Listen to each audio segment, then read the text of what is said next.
Ladies and gentlemen, it looks like many of us will be terrorists.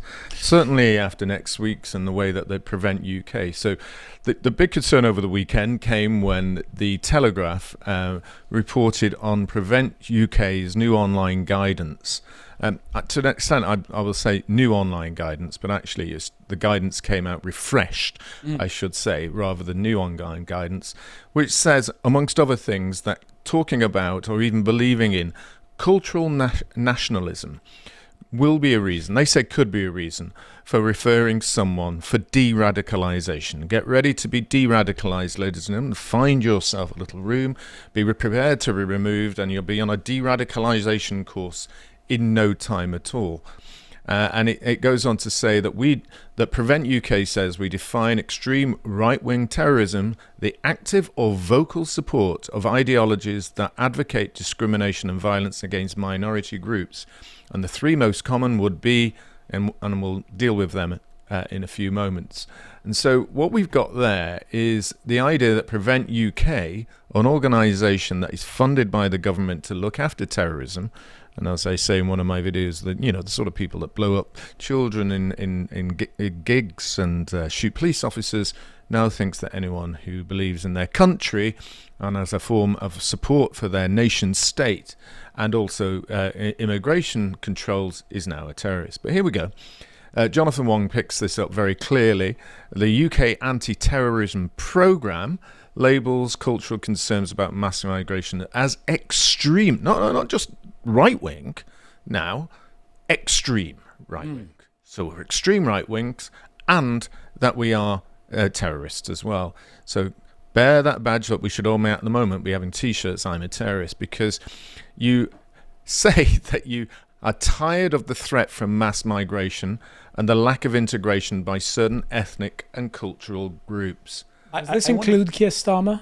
Well, I just wondered that, but speech? the Island of Strangers, obviously he should have reported himself to Prevent UK, and certainly all the most of the Conservative Party who are currently at the moment in charge.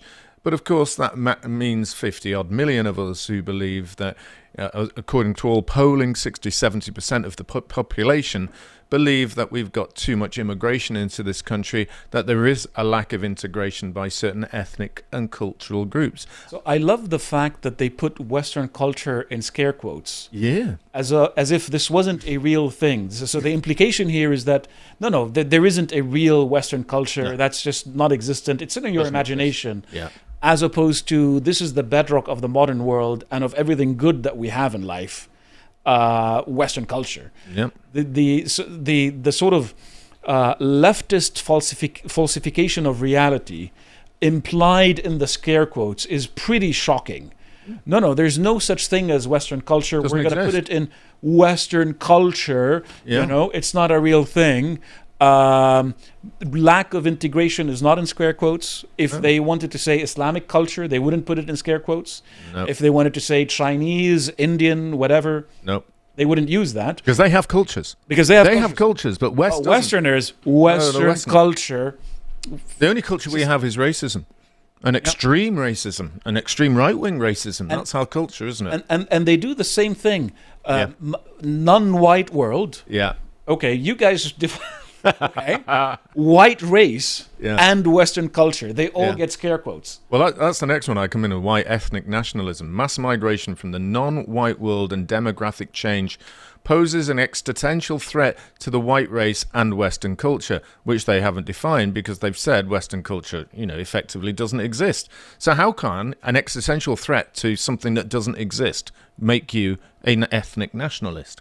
I'm sorry, that logic doesn't seem to work for me, but of course it does to Prevent. Didn't we UK. just see Mexican ethnic nationalists with their flag protesting? That's right, but of course they must be Mexican ethno-nationalists who Prevent UK USA must be able to arrest.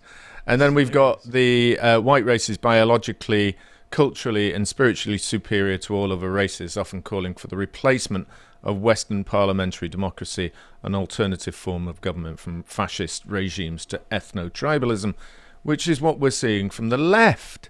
They're the ones who want to have a fascist regime and an ethnic tribalism. We're the ones who actually believe in parliamentary democracy. And we're just looking at the way that the leftists don't want it. So, oddly enough, it's the white race that only wants that.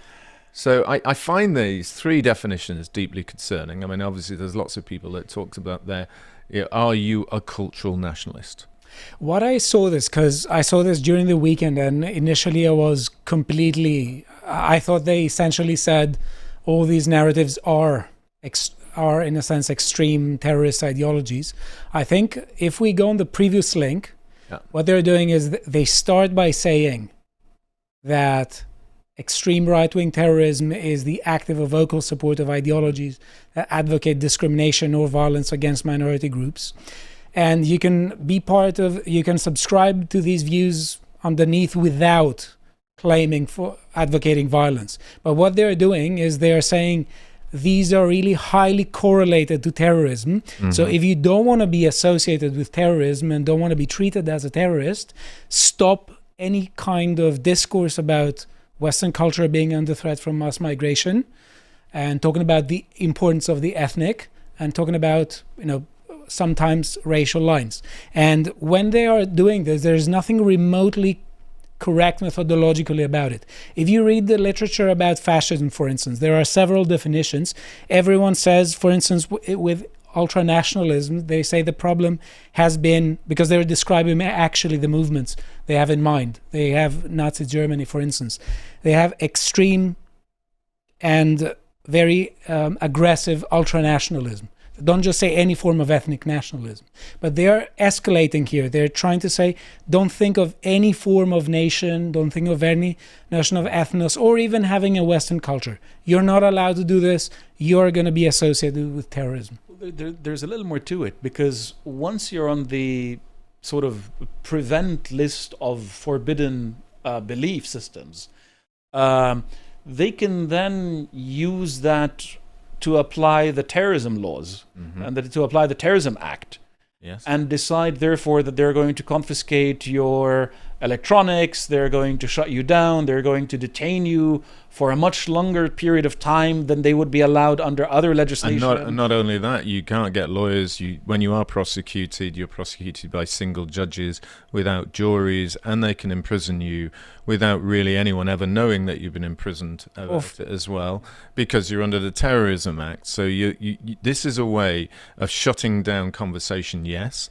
defining it in a much more narrow view, so that they are enabling to put extreme pieces of legislation on more and more narrow individuals, yes, about this, but actually then expand it to a greater degree of people to create more fear about the conversations that people are having. So the state is defining its enemies, mm-hmm. and it has legislation in place to target them. Yes. They've just expanded the list to literally include civic nationalists. Yes. Because under cultural nationalism, you can say, well, I'm very proud of British culture. Yep, that's now. And you could be Indian or Middle Eastern or whatever you are, and then you would fit under this definition. Absolutely. So for the civic nationalists out there, guys, congratulations, you're on the terrorism list now. Well, that's the whole point. If you just believe in your flag, your culture, you automatically fall within the definition of this. And there is no way that any lawyer for the government could suggest otherwise. There is no way any philosopher or professor from Cambridge or Oxford who is behind the individuals who go on and do these jobs can argue otherwise. There's no one in the Secret Services, MI5, MI6, can't argue about this. They know exactly what they're doing. And they're not stupid enough, yes, to understand, to not make us understand that they're trying to trap 50 or more million people into a definition which they can use arbitrarily at any time they want, then, to suppress any voices when it gets a little bit too difficult for them. Yep. And this works cumulatively. So if you are a white person who believes in the importance of the ethnos, not all forms of it, but also have the rhetoric of cultural nationalism, for instance, that works extra negative against you. It's the same way, it's the reversal of the oppression narrative, the intersectional calculus, according to which a black trans lesbian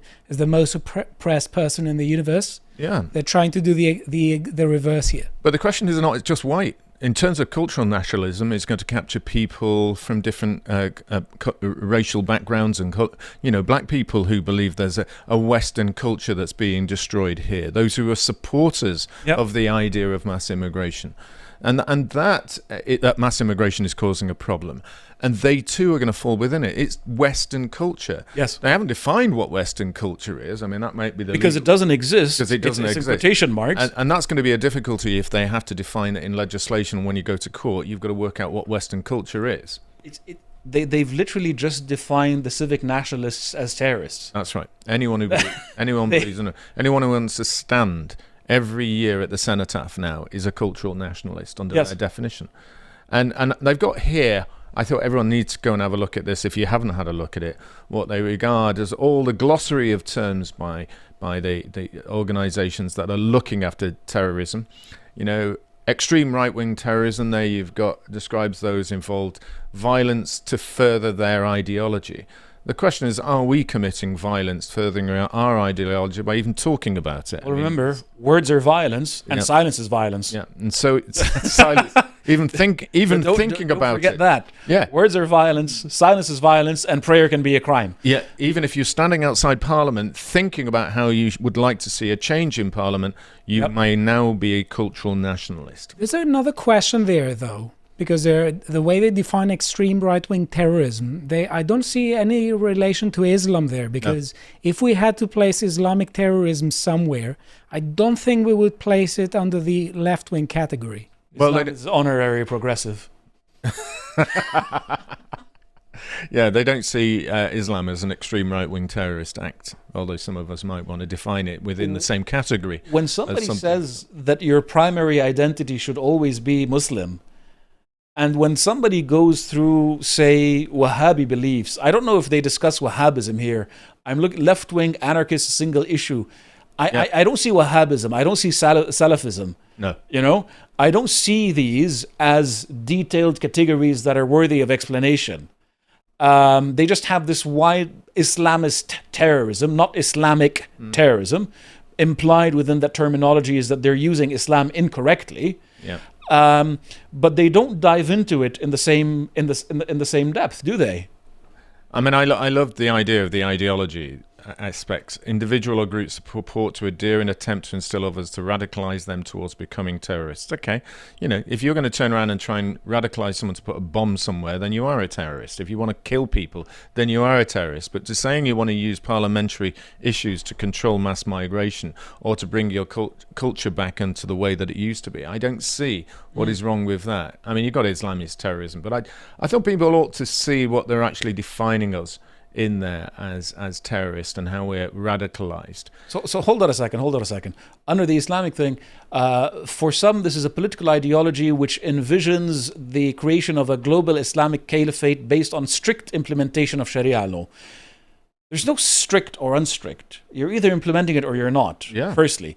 Secondly, when you have a guy going to a conference and saying this is for the Muslim Ummah, and that the Muslim Ummah should be acting in concert, which is a very mainstream belief. Yes.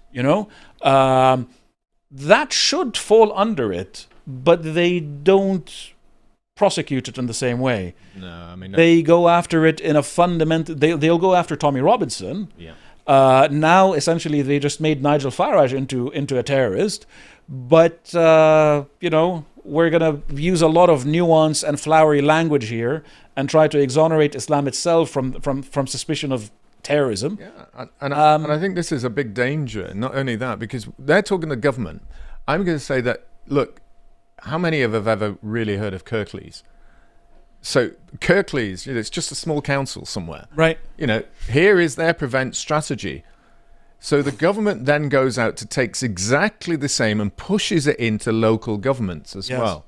That we're going to work with you to have a prevent strategy, your threats and risks, the Counter-Terrorism and Security Act. It's already in local authorities. I mean, this is the sort of thing that, if there really was a Doge if you go back... No, I'd get rid of it. Yeah, if you go back up on this thing... Yeah.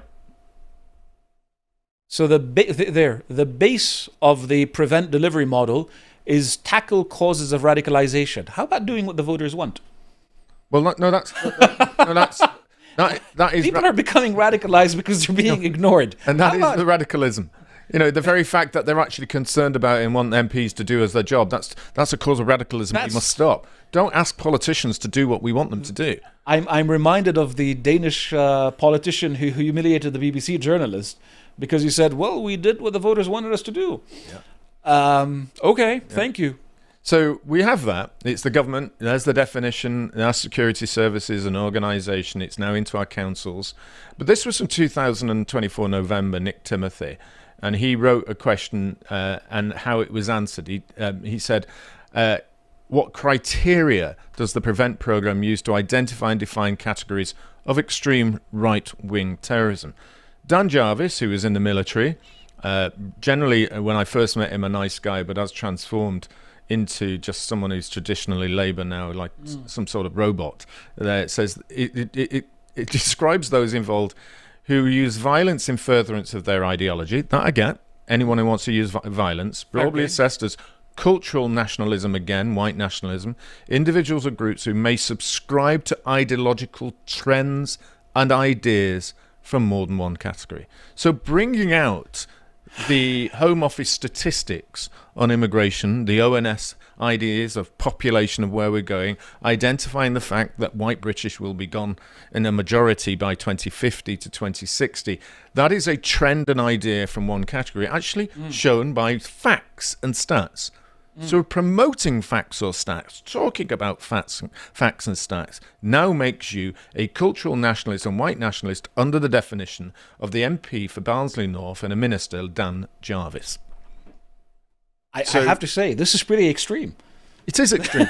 This is literally extremism. This is a level of extremeness in there. And I just going to whip through a couple of these because I can see time coming on. The channel duty guidance protecting people susceptible to radicalization. Okay. So we ought to ban GB News and any other channels on there because this gives the guidance to all the different organizations of how we are now to try and stop people from being radicalized. You prevent them to reduce the threat to the UK from terrorism by stopping people becoming terrorists. Again, nice language, delivery. You prevent addresses of all forms of terrorism and ideologies, and they go on to list how it's done, how we are supposed to prevent it, prevent bodies working from radicalizing people, no single pathway.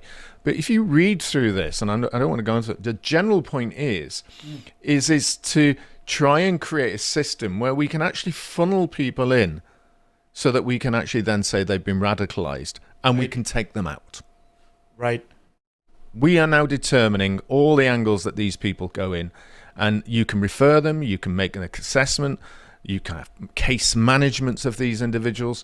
So if you're picked up and stopped for this, you're going to go through all these processes where you can be assessed and you will lose your jobs, you will not be able to be employed, and you'll be on the streets effectively. So what about PREVENT itself? Well, a proper terrorist act, although they didn't want to say it was a terrorist act, did they, was Southport. So the PREVENT boss there, this is what we would regard as terrorism.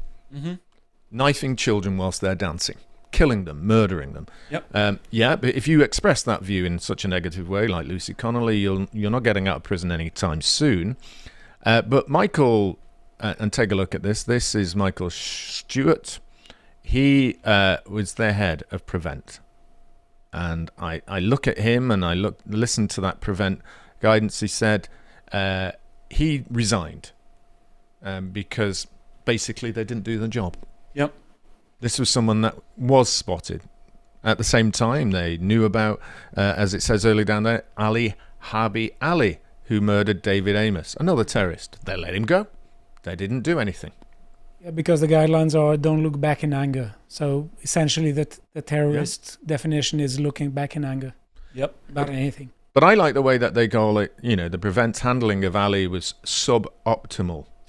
Suboptimal. He was knifed to death. It was suboptimal about Ruda Pakani. It's just suboptimal. That kind of really phraseology. So then let's have a look now.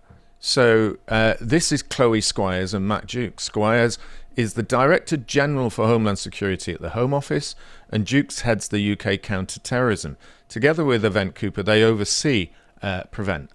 And I'm just going to look at both of these individuals here, both white, both her on the left as another Oxbridge graduate with a PhD or something like that in terms of politics, and an assistant commissioner, fast-tracked along the route and didn't really necessarily come up the route that most police officers would do.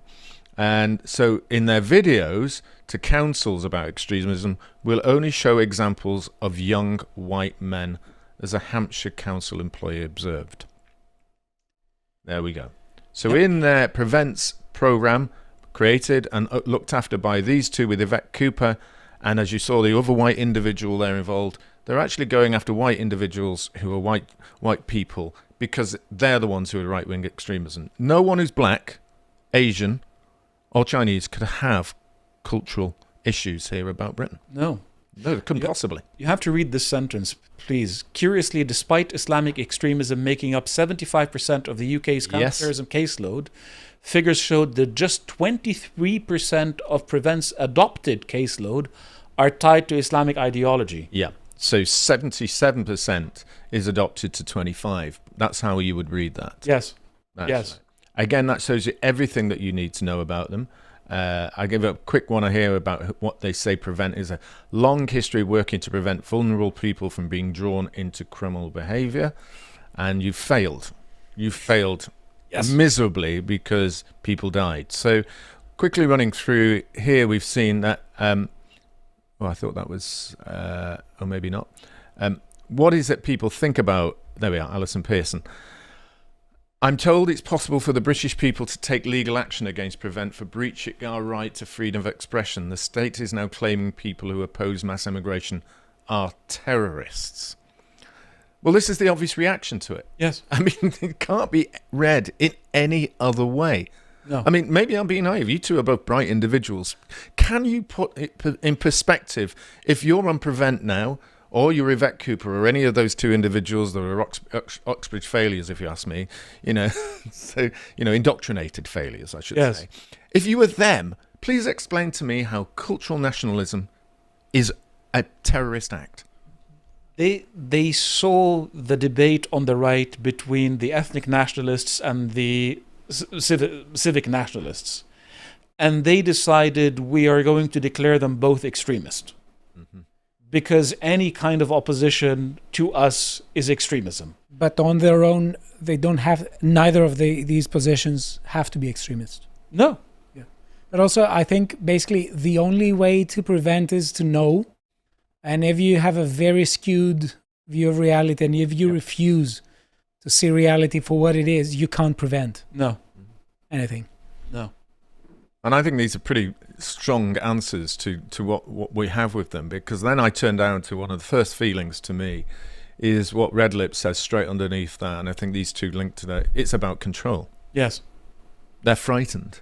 Yeah. They're terrified that their narrative is being seen for what it exactly is, a failure in society, because their policies and procedures and they're trying to change a society is going too quickly, as we expected it would be, and can't work. No. What we're seeing in the United States is a more extreme scenario of what's happening there. What we're seeing in Paris is an extreme scenario. It's beginning to happen here, and they're totally, totally frightened about it. Also in South Africa. Yeah, we've got that all over. And once again, I like Sam Ashworth-Hayes' view on this. It's descended into farce. Yes. It's desperately to avoid case numbers reflecting the simple fact, as you just pointed out, that 75% of all of them, or in here case 80% of the counter-terrorism police network in 23 involves Islamism. They don't want to talk about it. Yeah. They want to hide it, and they want to blame the white man. Yes. I'm mixed race. I don't want to blame anyone. I just want to blame the terrorist. I want to blame the person who wants to kill us and murder us and blow us up. That's equality. That's being fair. Yep. And picking out the group, the smallest number out of that might have a few loons, and we know everyone's got a loon or two here in Looney Tunes around, to pick out the whole of the white community and say, you're the majority cultural nationalist terrorists, yes, is something deeply wrong in these individuals. Yeah. So I'm beginning to have a rant there, and I shouldn't really do, to be honest. Ofcom Watch is saying that freedom of speech and freedom of thought itself is being dismantled law by law, but it's not just law by law, as we're seeing here. We're also seeing at the back end of that, it's policy. Selective application of the law. Absolutely. And the selective application of principles. It's very transparent. And I'm beginning to get worried about it. I mean, I had to pull this one up as a sense of fun. The UN is not really on our side. No, the UN is never one who's going to actually turn around and say, look, the right, the concerned about immigration. But they talk about human rights violations in controversial prevent strategy. Now, we know what this is about. It's about, the issues in relation to Gaza, Muslims and Islams. But they have a damning assessment of racism in the UK. Of course, their view of racism in the UK, of course, is about white racism. Yes. But I love the fact that Amnesty calls for the government to scrap prevent in there. Because even the left recognise that it is a danger for their side of the argument too. I laughed and giggled at that because I just thought to myself, there's slightly something mad about it. And so I got another from Alison Pearson. Is it possible for... I think I've just done that. You're looking at the reply, maybe? Yeah. Oh, yes, it's the reply. I had prevent training. The trainers made it sound like the threat from right-wing terrorism and, the other kind was equal. They knew and we knew it wasn't true. And they knew that we knew, but we went along so we could get it over and done with and get back to work. That's fundamentally the problem. Yes. The problem is people trying to not object to obvious lies that are being told in front of them. Every time you listen to a lie and you don't object, you are degraded as a human being. Bit by bit, it wears down your integrity. Bit by bit, it destroys your soul. It does, and that is the sensibility about it.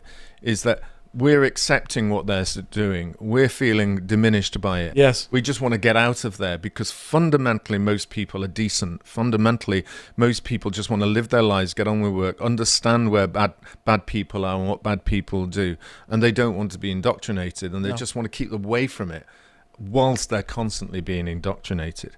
And so I think move. I'm going backwards. Going the opposite direction, aren't I? There you go. So I'm not going to play it because we all thought it was a little bit funny in terms of that. And I'm not known for being funny, so generally I'm going to forgive myself for this. But the basic... You should also put a like on your post. I can't do that. That's a bit narcissistic. I'm not Nigel Farage. You can't do like. Give him a like. Yeah, of course I will. There you go. On that. But basically, I was out there, and a lot of people have commented on this and said it was a bit funny because it's that I'm a terrorist. And I think what I'm summing up is we're all terrorists. And so I'm going to raise my arm and say, I'm Spartacus. And if you're out there and you want to be Spartacus along with us, recognize that it is not wrong to talk about immigration. It's not wrong to be concerned about your culture. And it's also perfectly right to be angry with people like Prevent and people like that who are trying to destroy who you are, what we are, and what we believe in and our history too. If you would like to watch the full uncut version that is also uncensored, head on over to lotuseaters.com to find out more.